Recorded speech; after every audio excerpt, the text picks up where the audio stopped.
the final prophet of God, said to be Mohammad of Islam. This is from Wikipedia. The information I'm about to give you on the founder of Islam, Mohammad Mustafa. And then I have several comments to make on all of it.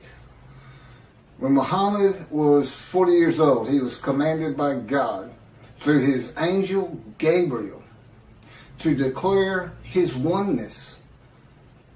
And of course, God is one began with the Jewish people and the Hebrew Bible. To the idolaters of the whole world, and to deliver the message of peace to the embattled humanity. In response to this command from heaven, Muhammad launched the momentous program called Islam, which was to change the destiny of mankind forever. He was in Hira when one day the archangel Gabriel appeared before him and brought to him the tidings that God had chosen him to be his last messenger to this world, and had imposed upon him the duty of leading mankind out of the welter of sin and ignorance into the light of guidance, truth, and knowledge, to be a light to the world, which should sound familiar to the Jewish people. According to the accounts of this Shia Muhammad,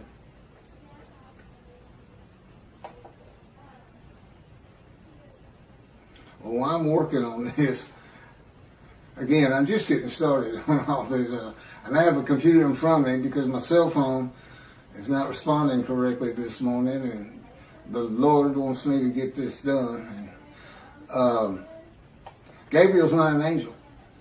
Clearly, they plagiarized the Hebrew Bible and put into their own cultural laws and norms and what they consider morality. And of course, Christianity is based around a story. Just that, a story. They call it the greatest story ever told. I agree. It's a great story. Billions of people have been deceived into believing it.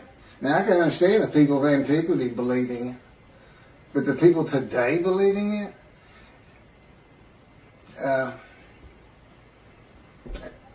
I really don't know what to say about that. I don't know how you can believe God made a human sacrifice to you, and by his blood, by his stripes, we are healed.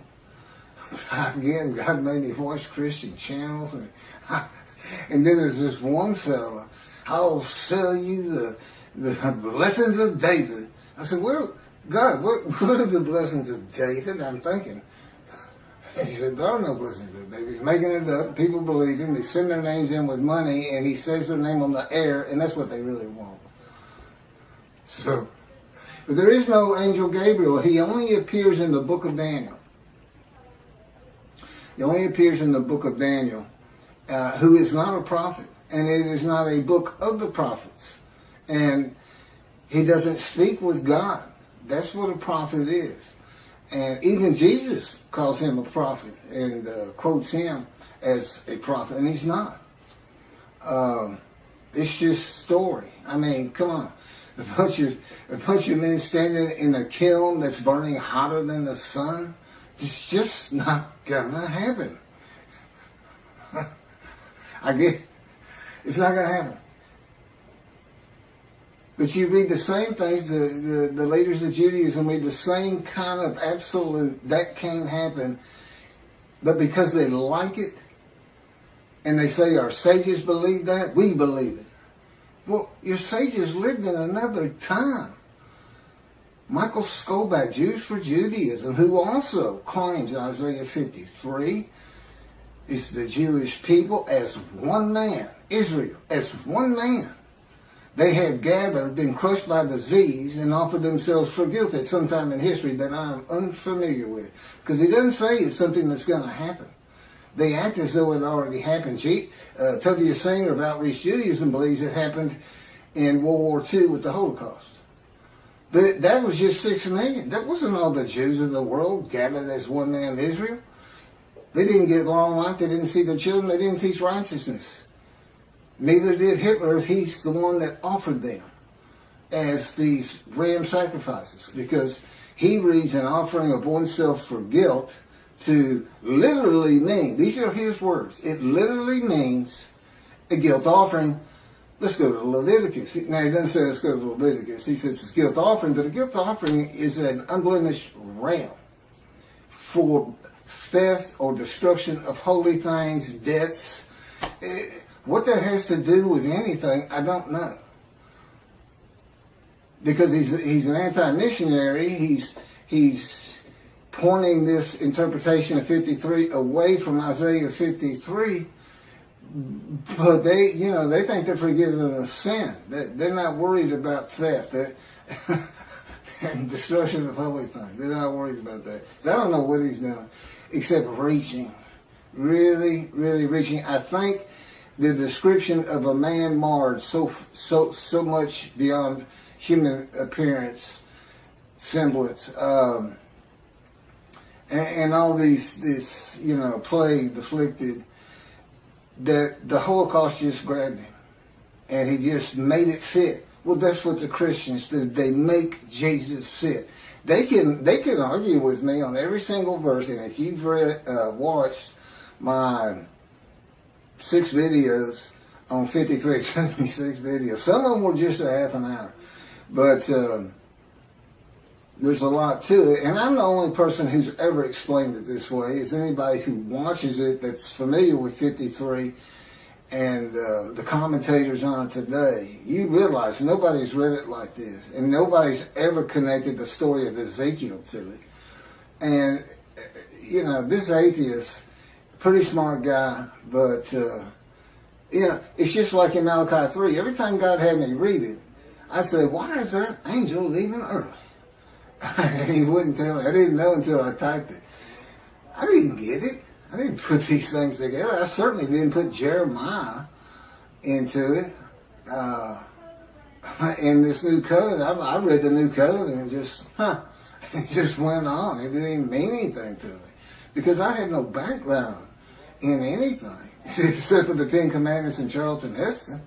It's a great show. But there's been some better 10 Commandments since. I've seen them all. But anyway, Gabriel appears in, I think it's 2 chapters, and he's described as a man. A man. Gabriel, a man. And it's in a vision. It's not something where God says in heaven, I have angels, and it's the angel Gabriel, and archangel so-and-so, the fallen angel, Lucifer. You can't find that in the Hebrew Bible. It came from Christianity. So Islam, which didn't begin into the 700s, Common Era, I think that's the date here, with Mohammad, long after Christianity, which would have been, before the Talmud was put together. Judaism, when it really became formal, was with the Talmud, I would suppose, and putting the entirety of the Hebrew, all the scrolls together and canonizing it. And it looks like they plagiarized both books. Both books. And like I said, put their own cultural laws, rules, morality, and philosophy into it, but taking the basics. There's Abraham. He's in it. And now, I don't know if Muhammad is supposed to be a descendant of him or not. But here's what happened. So, he says he's the last messenger, the last prophet of God. That's what's on their mouth. It's not the last messenger, it's the last prophet of God. According to the account of Shia Muslims, Muhammad Mustafa, far from being surprised or frightened by the appearance of Gabriel, welcomed him as if he had been expecting him. Gabriel brought the tidings that Allah had chosen him to be the last messenger to mankind, and congratulated him on being selected to become the recipient of the greatest of all honors for a mortal in this world, from Al-Islam, the birth of Islam, and the proclamation by Muhammad of his mission. It's in Wikipedia. Muslims believe that the Quran was orally revealed by God to the final prophet, Muhammad, through the Archangel Gabriel, incrementally over a period of some 23 years, beginning in 609 Common Era, when Muhammad was 40 years old. That's an oral tradition. That sounds familiar. That's what the Talmud is. It's the oral tradition written, so it wouldn't be forgotten.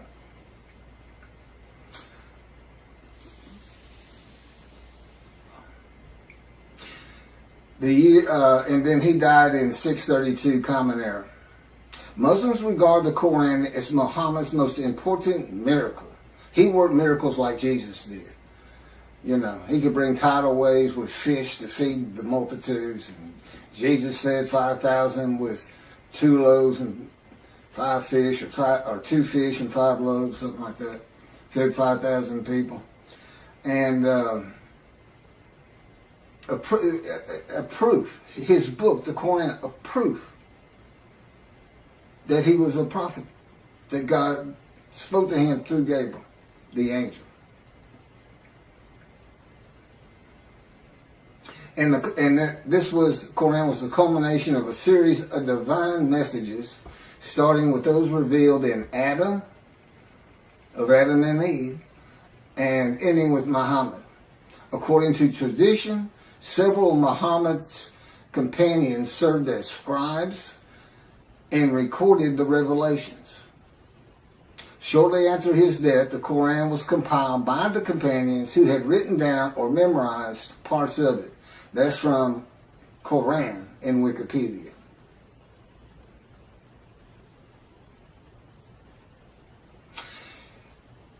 God chose his last messenger. And Allah means God, by the way.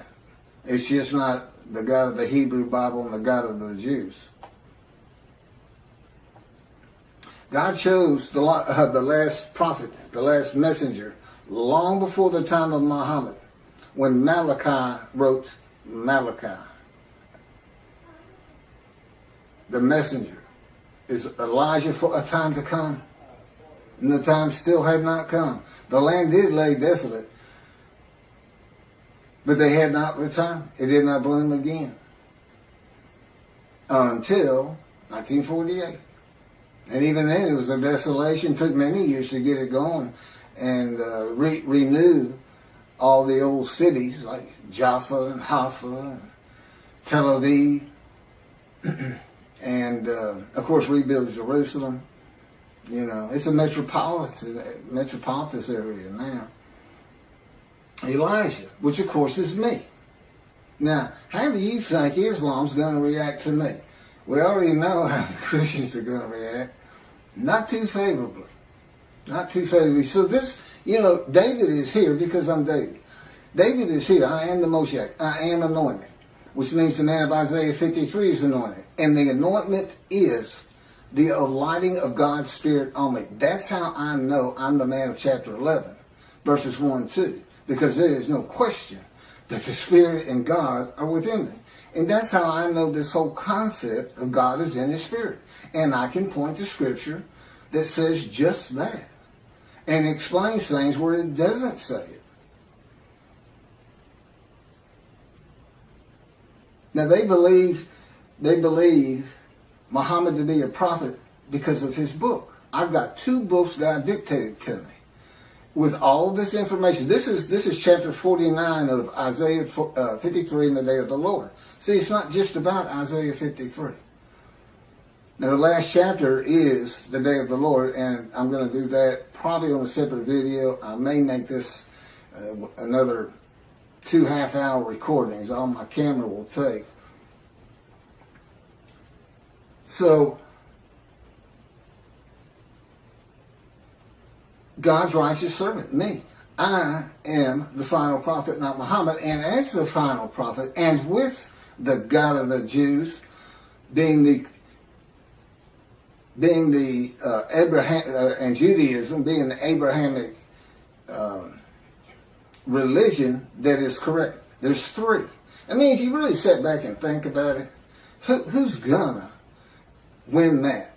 Who's going to win? There's three. Are the Christians going to win it with their human sacrifice? Are the Muslims going to when clearly it's just a plagiarization? They're going to be a light to the world. Peace and humanity.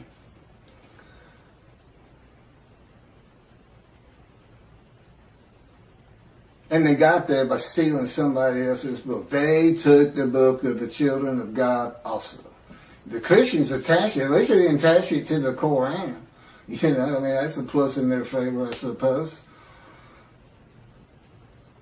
I'm going to go ahead and start into chapter 50. I didn't know all that. I didn't know that they were using an angel that doesn't exist. And he doesn't. I've been had an envision and told and in no uncertain terms that there's no such angels. There's no Michael. There's no Lucifer. There's no fallen angel. It's just part of a story because that's what the people in antiquity and today too, to an extent, I just like to believe in that. The Christians got so much jumbled up in their minds. So much of the religion conflicts and doesn't make sense. And they've got entire armies of demonic forces that are at war with God, and this and that. I promise you. I know his power like the back of my hand. And there's no contending with him. Whatever he thinks is. He just wills it. Gone. You know. He can take this world and turn it into a pea. The size of a pea just by thinking it. He set off the Big Bang. That's how Genesis starts out. He divides light from dark and this and that. Yeah. We're the dark. And the division is the platform of heaven. And we know we're in the dark because he had to put suns in there for us. So it's kind of a blend. You have to look. The universe, his universe, the unseen realm, and then the real. The universe of real, which is like, you know, objects, solid things, stuff you can see, came with the Big Bang. And it's all within his original unseen realm. So we're a universe in a universe. It's not parallel universes, just one inside of another. Totally different from each other. Science, totally different. We can never see the unseen realm except what he would place in our minds. I mean, he can place an angel Gabriel in my mind if he wanted to and have me believe it, and I would. But he doesn't. He's very real and matter of fact. And the fact that at this time, people are still believing the things of the people of antiquity who didn't know anything. They didn't know anything, and they couldn't go there and say, "Well, I want to check that out. I don't know about that." You know, they couldn't. There's no bookstores, no schools, no teachers. About all you could learn from the wise man was the Hebrew Bible for the Jews, and they spent their life in that book. Well, I had it. I read it started reading it when I was 50, and it's only because God was teaching me that I had the knowledge that I do have. It's just not possible that any man could do that, and I know I could. So, anyway, the day of the Lord. Now, this is interesting because I had kind of forgotten this entire chapter. The term day of the Lord appears in the books of Isaiah, Ezekiel, Zechariah, Amos, Obadiah, Zephaniah, and finally, in the last book of the prophets, Malachi. In Ezekiel and Zechariah, the day of the Lord is said to be only against the nations, and in Obadiah against Edom and Esau, Christianity, and the nations. If you see Edom and Esau, it's Christianity. That's just Judaism. If you're going to take their book, take all of it. Take the oral tradition with it, Christians. They go together.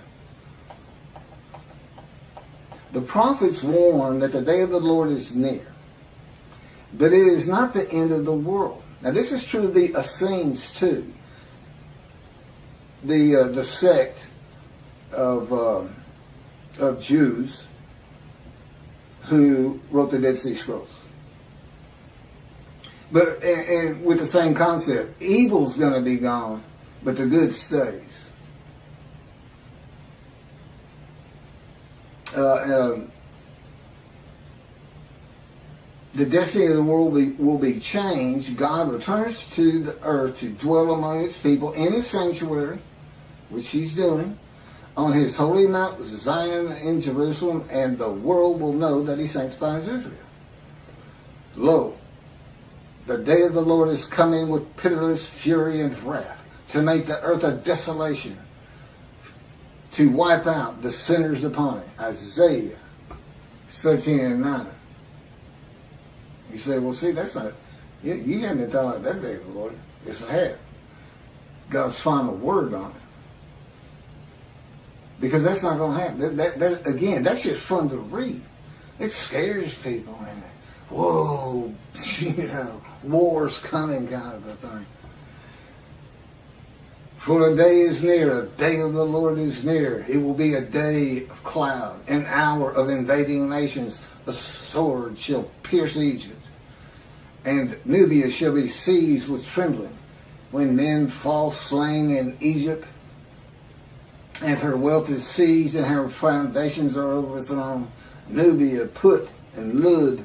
These are names for for territories that are pre-biblical for the most. They're pre-Abraham. The Hebrew.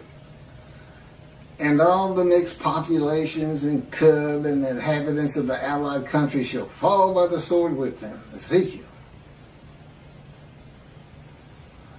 Ezekiel has an account of all the tribes returning to the promised land, and they all go individually back to the lots of their ancestry.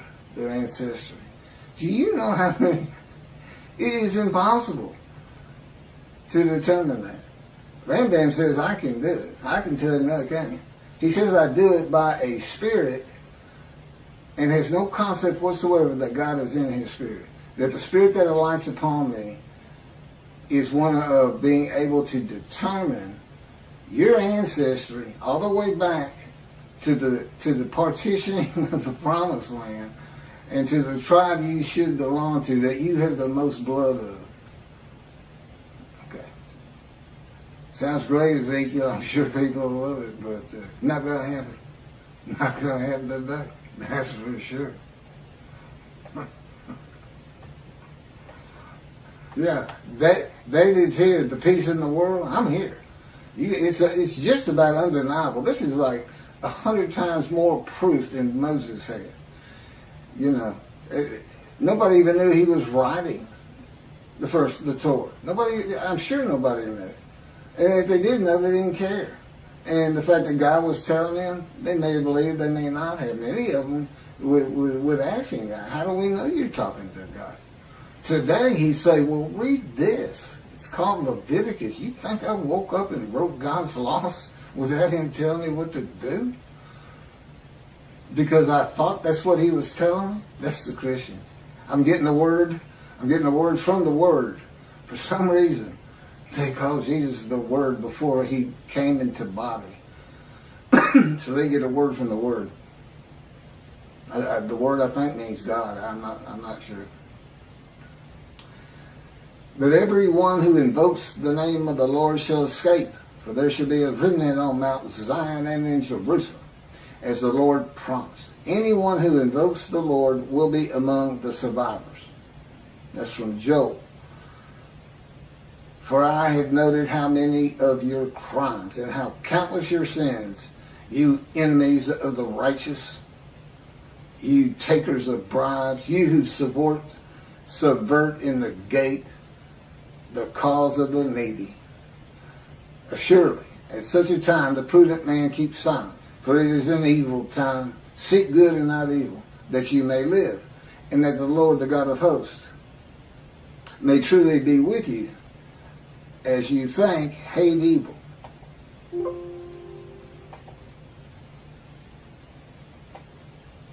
So here's some morality in a great story.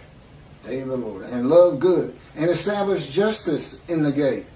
Again, the Essenes had gates. People like to hang out at them, as you can imagine. and tell stories. What else are they going to do? If they had enough food and everything, and have all your friends clapping you on the back. Great story. Great story. Look at all those Gentiles gathering around. Tell that Jesus story. Tell the Jesus story. Then look at them. They get all giddy. And they'll throw you some money. Yeah, it could happen. Could be like that. And I got a real long, I'm going to skip this one from Zechariah, but finishing up with Zephaniah on this coming of the end of evil. And I will bring distress upon them, that they should walk like blind men, because they have been sinned against the Lord. And their blood should be poured out as dust, and their flesh as the dung. Oh, come on. Okay, you're going to let me read a little bit of this one. This is from Zechariah. Now, see, this is like watching a zombie movie. This is like watching a heart show. And we are, most people love to see those every so often, especially as when you're young.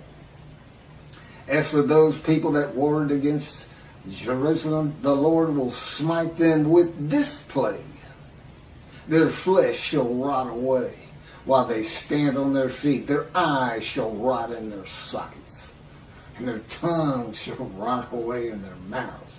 In that day a great panic from the Lord shall fall upon them, and everyone shall snatch at the hand of another, and everyone raise his hand against everyone else. Judah shall join the fighting in Jerusalem. The same plague shall strike the horses, the mules, the camels, and the asses. The plague shall affect all the animals in those camps. And on and on. Malachi 3 brings a new concept to the day of the Lord. Why is that? Because it's not going to be in antiquity in Jesus' time. It's not going to be in the Middle Ages. It's going to be in the age of the internet, knowledge, science, medicine, common sense. Oh, that's right, reasoning, and enlightenment. But it's still fun to read. That's the thing, he was writing for antiquity, because this is the kind of stuff they not only, they would believe these stories. And today, we don't believe them. We just think, wow, that's fun to read. So God was writing it for different eras. He wrote for antiquity in the Middle Ages, and then we had the Age of Enlightenment kicking off in about 1600, computers in 1960, to today.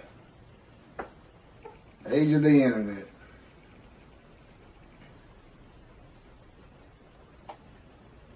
So what new concept in the day of the Lord does Malachi bring? It's God's final word on the day that he's preparing, where the new covenant is delivered. And again, he knew they were going to be dispersed, and apparently he had a pretty good idea when they would be coming back. Okay, it's the final word of God, not only on the day of the Lord, but the new covenant. What's he saying? What's really happening? Get away from all these fun stories. He's coming with a covenant of friendship. He says you're going to be safe from now on. The nations of the world is going to know I sanctified the Jews, that the Jews were correct about the Abrahamic religions. I'm going to build a temple which shows I have sanctified you, because nobody's going to want you to build it. The Gentiles of the northern kingdom, imported by Assyria, didn't want the second temple built. They obstructed the building of it and tried to stop it completely with letters to Cyrus or to whoever was leading Persia at the time they sent the letters. And he says, new covenant, everybody's going to be sin-free, holy seed. And since he did the same thing with the exiles, he never says, I'm making you a holy seed to build the temple. He never does say that. But that is what happened. And it's going to happen again. He's going to have that temple built, I don't know, 10, 20 years from now. I don't know. Presumably before I die. But now David, he died before the building of the first temple. Although he had a lot to do with gathering all the materials for it and the wealth that went into it. and Solomon had a home to be honored. There's always a lot of things happening again that are real. As a matter of fact, it took longer to build Solomon's house than the temple. So he must have had a pretty honorable abode, right? That and God talked to him. Now, God doesn't address the nations. As I started out, these different days of the Lord's in the various books, some are just pointed at Christianity, some is the nations. They kind of differ. But Malachi 3 is real clear. It's the Jewish people, the people of the land of Israel, as much as anything. That's the focus. When I come back, the sanctuary to be placed amongst his people in Jerusalem. Although the covenant, the friendship covenant does not say in Jerusalem. I think that's pretty much implied. Although as David purchased the Temple Mount for God after he had failed the test that God put him to, as kind of a making up for it. I watched this land, and I could go back. There's people who have raised millions of dollars for the building of the third temple out there right now. Just on the belief it will happen. God will come. They just don't know how because of the false teachings. Teaching of antiquity. The teachings for people of antiquity. Well, the people today aren't of antiquity. Compared to those people, they are all brilliant geniuses. Every single person who has a computer is a brilliant genius. Knowledgeable. Over these people. So, here's God. Not only is he saying something different than your traditional day of the Lord, he's saying in future times, in the times where man is more enlightened, knowledgeable, we're just going to build sanctuary and everybody's going to be safe because that's just going to keep people from picking on you as much as they are, and they'll have it in their minds, just don't mess with them. That God could be in there. God might be there after all. Keep the Middle East at bay. And of course, when I die, that's not to say God's not going to continue on as he did with Solomon, with Elijah. That was followed up by Elisha. The Davidic dynasty was supposed to continue the line of David, but I don't believe there's anything that, his covenant does. Well, my son's a great guy, and God says, would you want me to put him through that? What you've been through? And I thought about it. I said, that'd be good for him. I mean, I wouldn't wish that pain on anybody. But it changes to so much for the good. And you can't really feel another person's pain. I know that pain. I still live in it. You can't imagine what happened to me just 2 months ago. Oh, I can't. I'm not allowed to tell you, and I wouldn't tell you. But it was brutal. It went from, I have my top 5 things that he's done to me, and it moved up to, it went by everybody to number 1. It made number 1. I hope that's the culmination of those events. So anyway, lasted about 3 months. So back to this. So it doesn't address the nations, but only Israel and its people, which is all Jews of the world. Everybody in the world is forgiven. Doesn't mean you go to heaven. Got to be in right standing. And hopefully this is going to be, there's all the Jews aren't coming back to the promising to Israel. But I think my presence, and particularly if you build the temple, and then consider this. The nation, if you think the Christians are friendly to you today, you're not going to be saying that 2 or 3 years from now. Not when you can put in their face, we told you we were right. Because that's what they're always telling you. You don't even know how to read your own Bible. That's Jesus. That 53 is Jesus. And you've got all the arguments that I'm putting before you. By the way, this Isaiah 53 in the day of the Lord, every single one of the 50 chapters is summarized in a paragraph. A few of them 2 paragraphs. as an addendum. If nothing else, you stop it. It's like 6 pages. I don't know how many pages. It might be more than that. Okay, it might be a lot more than that. But anyway, if you're in a bookstore, just flip to the back, read the addendum, and just see all the different things that are addressed that really aren't Isaiah 53. The first 20 chapters are kind of like, you need to have this knowledge. You need to know about angels and God in his angel. And a lot of I've kind of broached, but moving on. God says, of course, you've heard this, behold, I'm sending my messengers to clear the way before me, to build the temple, and the Lord whom you seek shall come to his temple suddenly.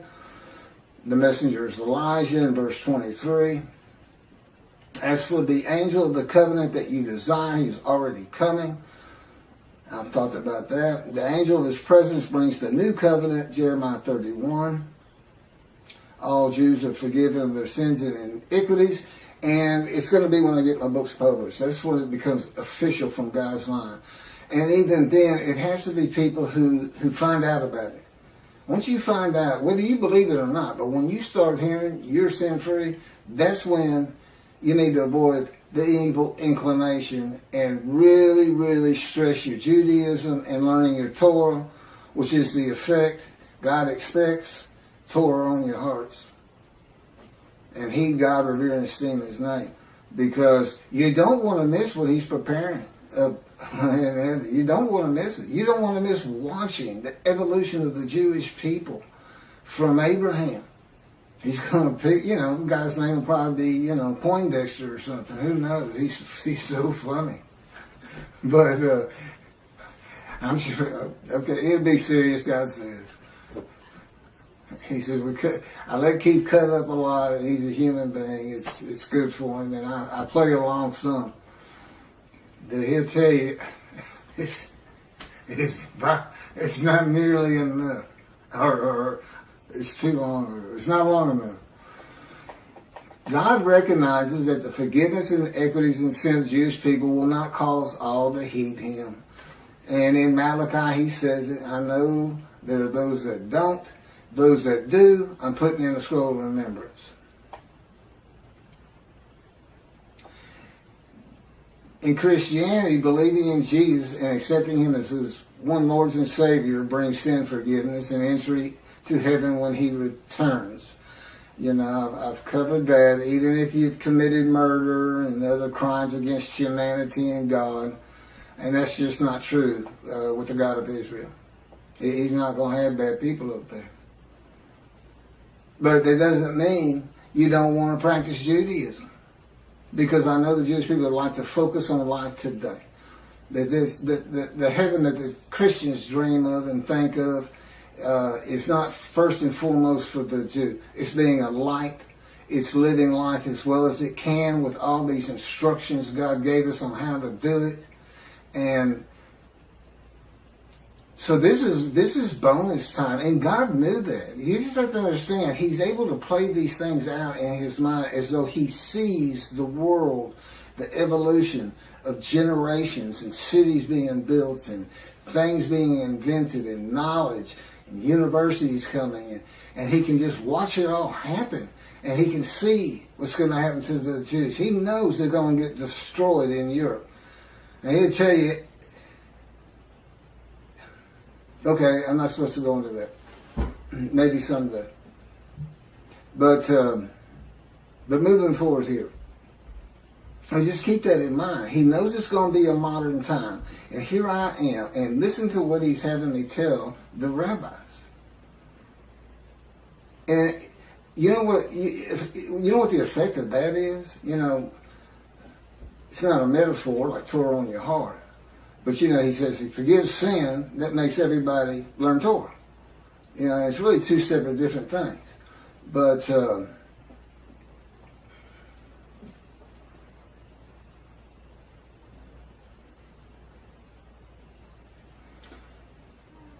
anyway, God knew in modern times of secularism and reliance on science, medicine, and technology that his righteous servant might not be recognized.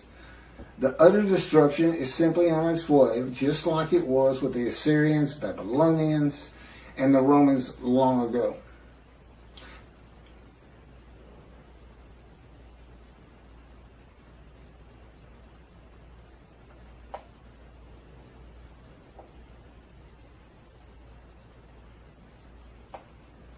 There's no mention in Malachi 3 of the destruction of the nations, as it is in some of the books and chapters and verses that I just read at the beginning of this video, or at least on the day of the Lord.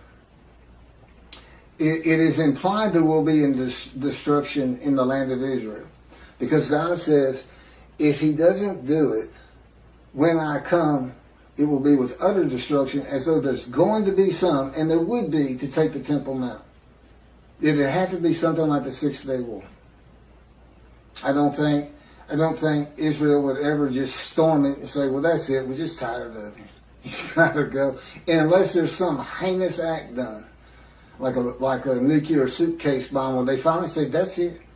Only Jews in this land, and we don't care what it takes. That's what they did to us. They just threw us out. Took everything we owned, took our bank accounts, took our houses, took everything, just said go. We had to walk to the promised land.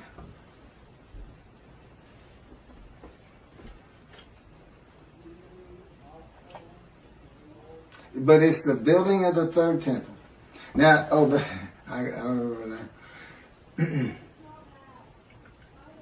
It's the building of the third temple. That's what's so important. Defeating the enemies of the nations that come against Israel, and the sanctification of Israel, the land and people blessed by God with His presence in His sanctuary, is how utter destruction is avoided in the awesome, fearful day of the Lord. So it's the exact opposite. He's not coming to destroy evil. He's coming to safeguard the Jewish people, so we don't see a Holocaust again. Basically, that's what He's telling you. If the land were destroyed today by nuclear bombs from Iran, 10,000 missiles launched at the same time from Lebanon, and don't care, the sling of David, the protective system to bring down rockets is never going to be able to stop that. And you got 7 million Jews there. And we lost 6 million in the Holocaust. And that's such a brutal thing and brutal time. I still have a hard time understanding how we've already advanced so far, as awful as things are even today, from that. Well, people could, the Nazis, they singled out children. That was their favorite kill. If they were running low on bullets, instead of shooting the kid or gas and gassing them, they throw them in those kilns alive. So, that's just, and it's a people. It's not some madman. It's not Dahmer. It's not just one crazy person out there. It was an entire country, and it wasn't just there. Russia was doing the same thing. They were hauling them out of their houses, making them dig ditches, and just going down. Family members, father, son, kids, or kids first, then throw them in there. Whole blocks, whole neighborhoods. I don't want some of the visions he's given me to make me really feel and understand what would it be like for the Gestapo just to break down your door and you're sitting with your family at dinner and you have no clue who they even are, and all of a sudden everybody's being murdered, and your girl's raped first, and your wife. I mean, and he put me into it's, we can think about it and be horrified. But he can make it so real, it's as though you're there, but it's still different once you come out of the vision. It's a lot different. One, you're not scarred by it. But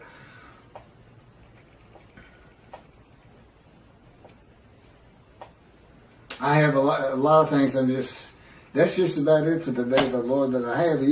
This man in divine being, host of the Lord's host. It's one God. It's the oneness of God. Of Israel, one angel, and it's the angel of His presence, who doesn't have an angelic body, and he's in as one man, the Moshiach, the anointed one. And the anointment is the spirit of lighting and entering you. That's the anointment. There's no oil as in our world of the, I call it the real, and God's world, the unseen realm, which is a universe inside a universe, and he's responsible for this one. You know, he made a division of the heavenly bright white light you can't even see in it. That he kind of shows me in visions when we're dealing with David in the temple.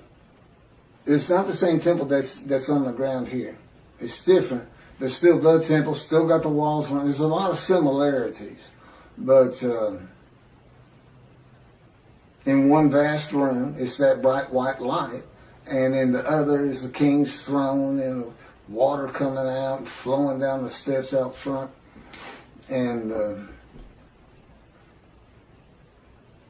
so here he is in a future time. See, a time is coming in the future, in the year. He didn't say in the year 2020 or anything like that. But again, he knew exactly what was going to do. He knew to come to me in 1957 or select me when the first satellite was launched into the air by Russia, Sputnik. And he said that's when he touched my arm and disfigured me. He really won't. You know, you say, well, how can you not trust him or not believe him or this or that? Because I'm in the fire of refinement. Lying to me is just part of it. And he finds it so humorous to make me think I'm coming out of this thing. And I thought it 11 years ago. I thought we were done with all the pain and shenanigans and adventures with Christianity. So Christianity knows you're here. I said, they know who's here. You're the man Jesus claimed to be. Isn't that funny? Jesus says in the New Testament to his people, to his 12 at least, do not listen to those who come in my name. It's kind of funny because if he comes, he said, I'm Jesus, then I'm supposed to listen to him. But the fact is, he came in my name. He came as the teacher of righteousness. He came as the man of Isaiah 53. He came in my name, and that's given me all kinds of trouble to get this thing going, to do what I have to do for God, to keep utter destruction from Israel, and to save the Jewish people. I've got these Christians who believe in human sacrifice. I got these rabbis who believe a man of 100 years is suddenly going to be thought a child, and every single human being, every Chinese, every Korean, every Eskimo, every one of them suddenly are going to go, the Jews have been right all along. We need to exalt them. Let's take our stuff and give it to them and till their land for them. And look, there's no pain anymore. It's like I died. The Messianic ears of heaven on earth. That's what antiquity believed in, and the resurrection. So I got to deal with that. Aren't they supposed to be protectors of the Jewish people? Follow God's laws, have better lives, morality. Look at, you don't just go hurt people. You don't keep people from doing what they need to get done with lies and false teachings. Oh, I'm sorry, I fell into the rabbis again. I call it a lie when you say the Jewish people gathered as one were stricken and plagued with disease as one, and as one offered themselves for guilt to God, passing the test of devotion, and that they then went out and had long lives, all saw their children, and they made the rest of the world righteous. Well, let's see you do it, Israel. Hey, rabbis, Tobias Singer, Michael Skolback, all you people who preach Israel as the man, the Jewish people, described in Isaiah 53, I want to see you, since you want me to go build a temple as David, you want me to bring peace between the nations and throughout the earth, you want me to end pain in the individual, you want me to teach billions of Chinese how to speak Hebrew, That's what you want me to do? I want to see you make the world righteous. I'm the righteous servant, and I dedicate it, and I pass it to you. How you like that? I'm not going to let you stop me, and guess what? I got somebody behind me that you don't want to contest or contend with. Because people throughout this land are going to hear this very speech about you and Jews for Judaism and Outreach Judaism, your 900-page book, which I shudder to even think about opening personally because of your midrash on Isaiah 53, which you had posted on your Facebook notes, and I was one of your friends, and you said in it, share this with everybody. You gave me the right to use it as long as I don't slander you, perjure you, and guess what? God had me type in Isaiah 53 in the day of the Lord, which will become a bestseller someday. A big part of your midrash on the human sacrifice of the blemished rams by Hitler, which shows that Isaiah 53 describes the Jewish people, 6 million of them. Well, that's all I have on the day of the Lord, and doing my job of bringing the wrath and bringing the reckoning. I'm the righteous servant, I'm David, I'm Elijah, and the prophet like Moses. And soon to be published, a new song God had me write. And I am an eternal priest of the order of Melchizedek and King David, and a rightful king. That would be leader. It's the same song David used. It's scripture. When David wrote it, God told him, David, write this down, a Psalm of David. My Lord said to his Lord. And there we go again with Christians. They say that if it's the Lord and he's talking to the Lord, that's God of the Trinity talking to Jesus. What's the problem? One of them's capitalized and one's not. What was the other big reason? Well, just read it. It's a song about him. It's written by somebody who works for King David, a servant, something in the kingdom. He's writing of him when you read it, because he would be Lord to this man. He's a lowly servant. Yes, Lord. You know, he's a king. That's what you say. It's not Jesus. It's not meant to be Jesus. It's not a, what do they call it? Epiphany of Jesus? I don't know what it is. God wrote stories that have meaning that's just not right there until you know the story of Jesus. I got to end with this, since I apparently still got a little camera time. So, nothing is ever written about Jesus. Okay, nothing in Dead Sea Scrolls, nothing by them. No commotion at the gate, Essening gate with Jesus saying that, you know, you can't say you're the righteous servant because our founder is the righteous servant. And, no altercations noted in the New Testament. And there would have been, God tells me. It's a pretty contentious group out there. Not a lot of law abiders. But I said, I know, I had to deal with them. I think I was tough on them. Should have tried to deal with them. So, until 70. What happened in 70? The first big Jewish revolt. 500,000 Jews defeated. Battle after battle. People don't think the Jews fight. They fought for every inch of Jerusalem they could get. And then there was another revolt, and then another revolt. And they finally, it's like being in God's fire refinement. They were in the Roman fire refinement. They said, okay, that's it, let's get out of here. Thanks for the land, God, we got to go.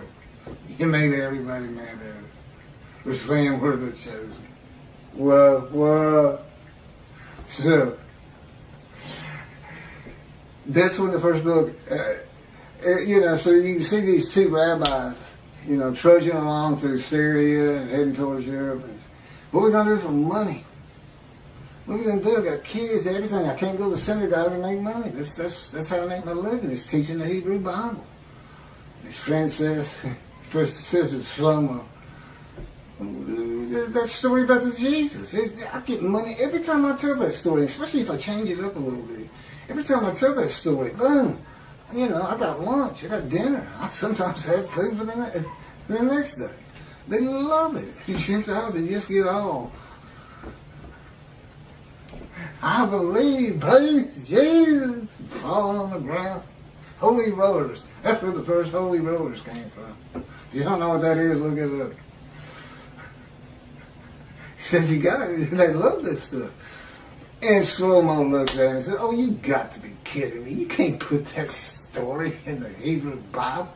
You can't connect Moshiach to that. He comes in, rides ass in Jerusalem, and defeats Rome, and becomes king of the world. What are you talking about? We'll just change it. Maybe it was the writers who were deceitful.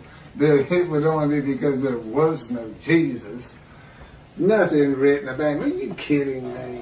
Man's walking on water, feeding everybody. The blind see, the crippled walk, dead or risen. You think he'd have probably taken the Roman leader's position from him. That's what he would have done, and just made them leave.